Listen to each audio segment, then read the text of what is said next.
Africa needs sustainable energy for all its people. Today, only 25% of Africans have access to electricity, leaving the vast majority to depend on traditional plant-based fuels, resulting in deforestation, erosion, and soil degradation. This adverse pattern of energy use is even more accentuated in the East Africa region, despite the fact that the region has the largest share of the continent's hydropower and geothermal energy potentials. The need to shift energy production away from biomass fuels is urgent.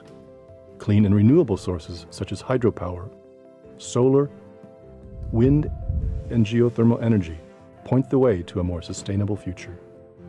Among renewables, geothermal energy makes the most sense in East Africa.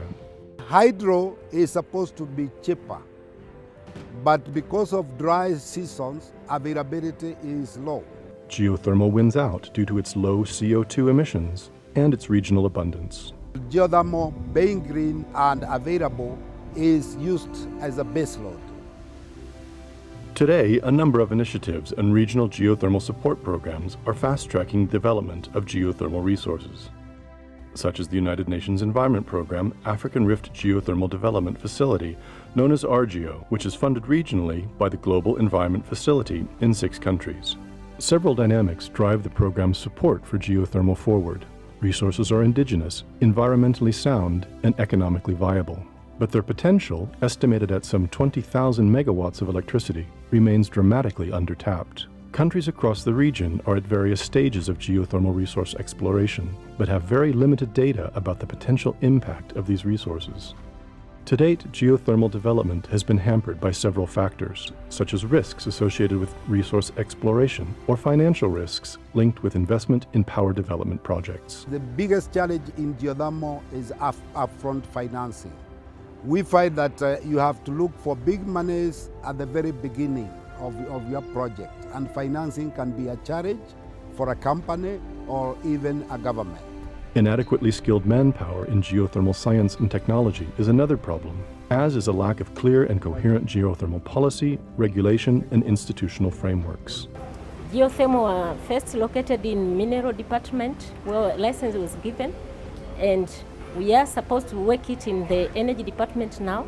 The RGEO strategy aims to facilitate the exchange and uptake of geothermal development solutions, promote platforms for knowledge and technology transfer, mobilize upstream policy support for geothermal development, and to foster an enabling environment to fast-track geothermal development. RGEO has successfully completed projects in Kenya and Ethiopia. These project pipelines will be used for further investment and development to be financed through the AUC KFW Geothermal Risk Mitigation Facility and other investors. Additional funds are earmarked for other pipelines in Eritrea and Uganda. This will involve the scientific surveys to bring up to pre-feasibility that is bankable. RGEO is helping countries with technical advice, regulatory and institutional frameworks, database websites, and professional networking opportunities. This Mangalore event has been very useful because as GDC we promise to help the East African countries fast-track their geothermal projects. The program also aims to strengthen institutional and infrastructural capacities, whilst building an expanding web of partnerships and alliances with key players across the region. We have acquired real practical skills from the experts of GDC, and we hope when we reach home, we shall even train our colleagues.